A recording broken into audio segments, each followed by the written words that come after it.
नाज़रीन, आपको अफसोसनाक खबर से आगाह करते चलें कि चेयरमैन पाकिस्तान तहरीक इंसाफ इमरान खान के कंटेनर से नीचे उतरते हुए एक निजी न्यूज़ चैनल की रिपोर्टर सदफ़ सीढ़ियों से फिसल कर कंटेनर के नीचे आकर जाँ भाग हो गई। नाज़रीन, आपको अफसोसनाक खबर से आगाह कर रहे हैं कि चेयरमैन पाकिस्तान तहरीक इंसाफ इमरान खान के कंटेनर से जब नीचे उतरते हुए एक न्यूज़ रिपोर्टर जब नीचे उतर रही थी तो उसका पाँव फिसल गया और वो कंटेनर के नीचे आकर जाँ भाग हो गई। आज जब हकीकी आज़ादी लॉन्ग मार्च कामोकी की तरफ गामजन था तो रास्ते में ये अफसोसनाक वाक़या पेश आया।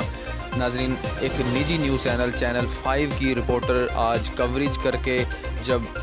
हकीकी आज़ादी लॉन्ग मार्च की कवरेज करके कंटेनर से बाहर आ रही थी तो सीढ़ियों से उतरते हुए पाँव फिसलने की वजह से कंटेनर के नीचे आ गई और